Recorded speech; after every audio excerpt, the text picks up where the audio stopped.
सलमान अजहरी, अभी उसने एक दिन मुझे चुनौती दी कि आग में चलते हैं, तू अपनी किताब लेकर चल, मैं कुरान, गंदी सी जो कुरान है उनकी, उसे लेकर चलूंगा जिसने सारी दुनिया में ये बवाल मचा रखा है।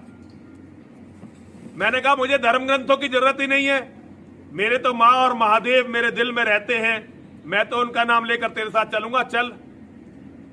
अब जब उसने मेरी वीडियो सुनी तो उसका लिटरली पेशाब निकल गया।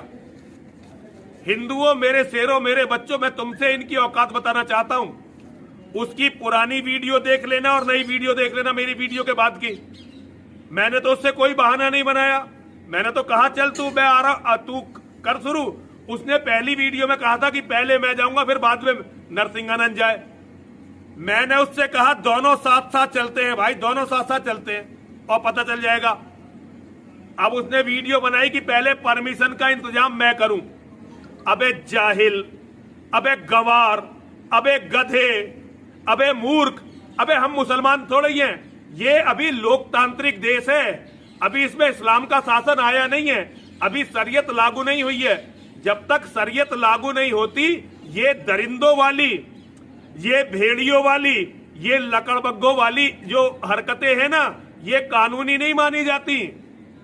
यहां ऐसा कोई कानून नहीं है कि सरकार जो है ये इजाजत दे दे कि तू और मैं आग में कूद जाए।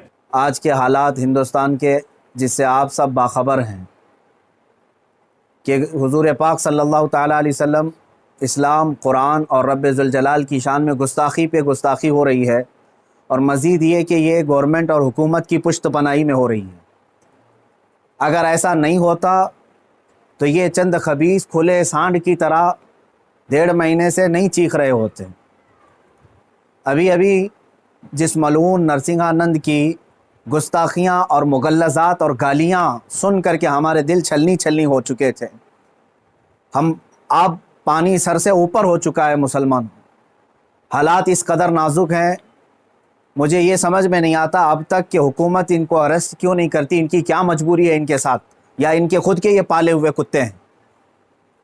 ये मुसलसल रोज़ाना वीडियो अपलोड करते हैं, क्या इनको पुलिस पूछती तक नहीं है कि तुम इस तरह सांप्रदायिक माहौल कर रहे हो, फितना फैला रहे हो, हिंदुस्तान में अमन व अमान ख़राब कर रहे हो? इनको पूछने वाला भी कोई नहीं है।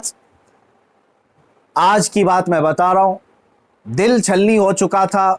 मुझे मालूम है कि इनको अब पुलिस अरेस्ट भी नहीं करती और हमारे एहतजाजात और हमारे प्रोटेस्ट से भी कुछ नहीं होता। तो इस फ़कीर कादरी ने उसको मुबाहले का चैलेंज दिया था कि अगर तू अपने बात में सच्चा है तो आ जा, सामने आ जा और देख लिया जाए, पूरी दुनिया भी देख लेगी कि एक मर्तबा हम सामने बैठ करके मुबाहला कर लें। मुबाहला जानते हैं, अभी जो सबको पता हो चुका है, उनकी ज़ुबान में अग्नि परीक्षा। मेरे इस चैलेंज को उसने स्वीकार किया था, एक्सेप्ट किया था, लेकिन ये भी मैं बता दूं कि क्यों एक्सेप्ट किया उसने।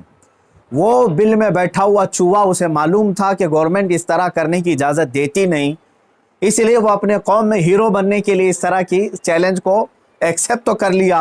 वरना आप सबको मालूम है मेरे मुसलमानों कि पाखंडी और बलात्कारी और माल का पुजारी, उसके अंदर मुबाहला करने की ताकत है, मुबाहला कर सकता है वो। उसका उसके खुद के दीन और धर्म से कोई ताल्लुक नहीं है। मैं ये चैलेंज के साथ कहता हूं, सनातन धर्म से भी उसका कोई ताल्लुक नहीं है। अब मैं जब बार बार उसको ललकारता रहा तो अभी जा करके अब वो मेरे जवाब में कहता है मौलाना मैदान छोड़ करके भाग रहा है, परमिशन की जिम्मेदारी मेरे ऊपर डाल रहा है। आप सब ठंडे दिमाग से सोच करके बताएं, परमिशन की जिम्मेदारी इसको ना दूं तो और किसको दूं? इसलिए कि ये इसके आज हुकूमत इसकी पुश्त पनाही में है और ये नाजायज औलाद में से है उनकी। सारी परमिशन वगैरह की जिम्मेदारी तो तुम्हारी हाथ में है ना, मुझे परमिशन की जरूरत नहीं है। इंशाअल्लाह अज़ीज, जिस दिन भी तू तैयार हो जाएगा मेरी आखिरी सांस तक, उस दिन भी मैं मुबाहले के लिए हाजिर हो जाऊंगा, उस दिन भी हाजिर हो, 1 इंच भी पीछे नहीं हटूंगा इंशाअल्लाह। इसलिए कि ये मेरे जुमले नहीं हैं, ये मेरे दीन की हक्कानियत है, ये रसूल पाक सल्लल्लाहु ताला अलैहि वसल्लम की सच्चाई है और कुरान पाक की अजमत है जो हमारे दिलों में कूट कूट कर भरी हुई है।